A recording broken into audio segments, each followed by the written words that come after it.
And we're joined now by the opposition leader, Tony Abbott. Welcome. Evening, Chris. Looking at losing an MP looks a bit like carelessness, doesn't it? Look, I might have lost a vote, but the Prime Minister has shredded her integrity or anything that she had left in that department. And what's happened today is that the Prime Minister has demonstrated that there's not a principal she won't trash, not a colleague she won't shaft if necessary, to strengthen her hold on the top job. How is this trashing principle? Well, plainly, this is a squalid manoeuvre to shore up her numbers in the Parliament. She'd been put on notice by Andrew Wilkie over the poker machine deal. Obviously, she's got a looming problem with Craig Thomson, the member for Dobell. That was going to put her numbers in jeopardy early in the new year, and that's why we've seen this squalid fix today. So in her place, what would you have done? Well, I don't do these kinds of deals. Are you certain about that? I am not in the business of this kind of operation. What about Mal Coulson? Were you in favour of what happened in the Senate all those years ago when the Howard government did something very similar? And I am not in the business of defending what happened all those years ago.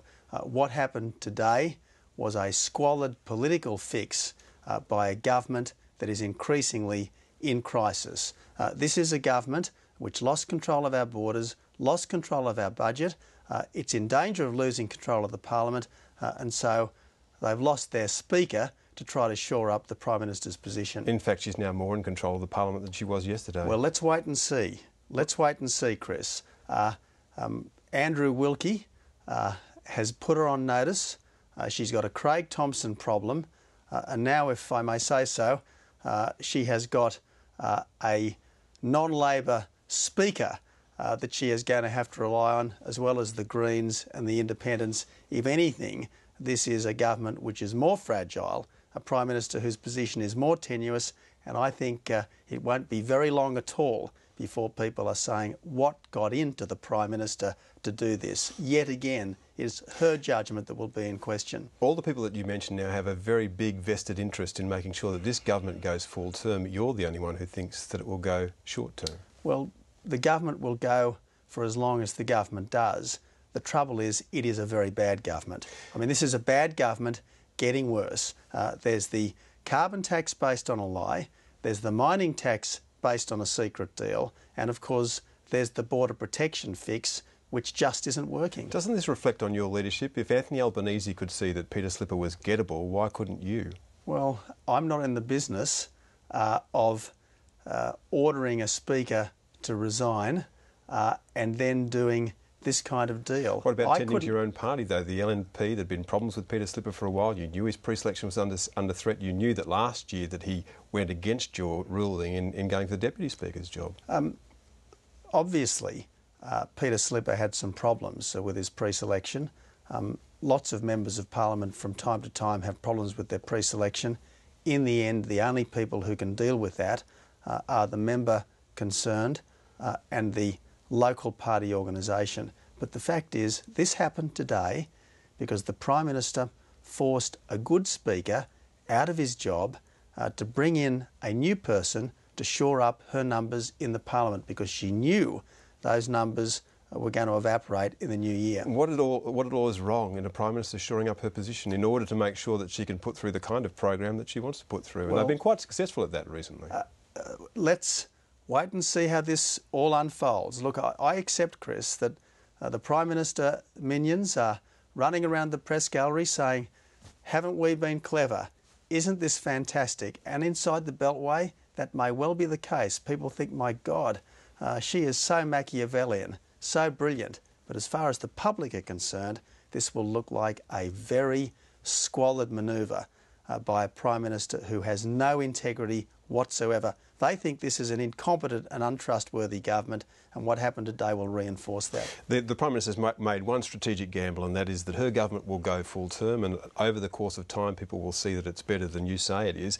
You believe it will go short term. Isn't your strategy now being exposed, not hers? Well, as I said, at all times my job has been the same, Chris.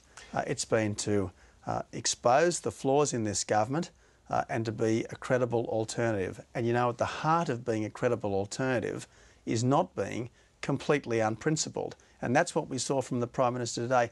There is no one, no colleague who is safe from political assassination if it's going to help the Prime Minister's political interests. And what we saw was the Sussex Street death squads come out again today, as they did a year or so back with Kevin Rudd. This is the 4th anniversary of the government today, Chris.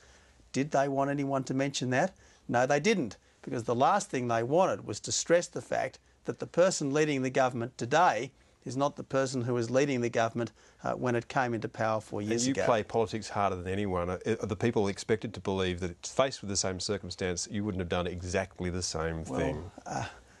Judge me by what I have done and what I have not done, and I have never done anything like this. You didn't see that Peter Slippy was coming, that there was a problem there. Are you listening to your colleagues? That's one of the criticisms coming out of your own caucus now, out of your own joint party room. Well, you know, Chris, obviously there was a Slipper issue from after the last election when he accepted the government's nomination as Deputy Speaker.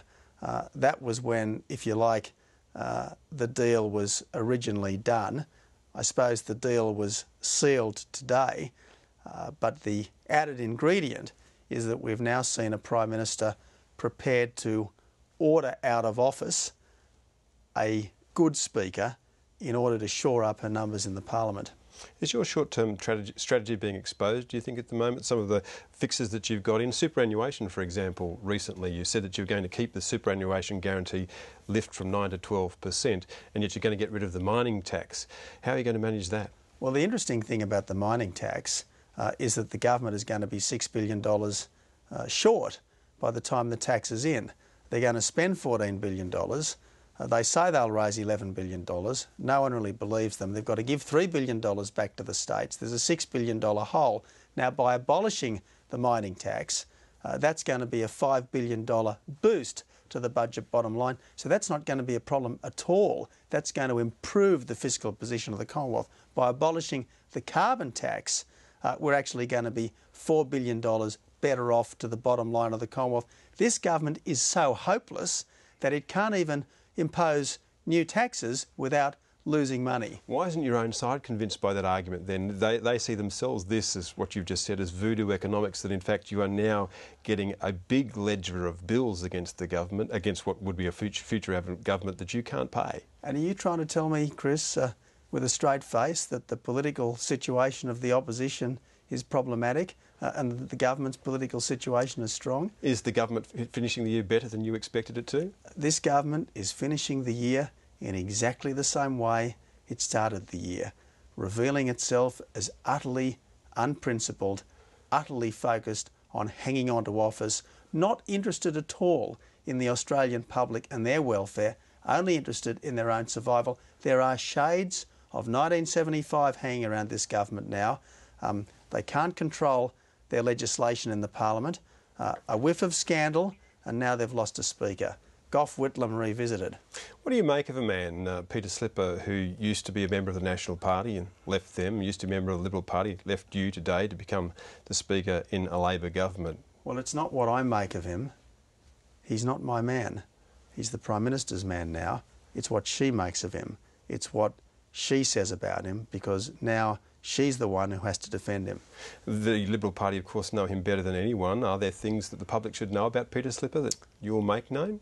Look, as far as I am concerned, I am getting on with my job. My job is to expose the flaws in a bad government and to be a credible alternative. I don't play the sorts of games that the Labor Party played today. Tony Abbott, thank you. Thanks, Chris.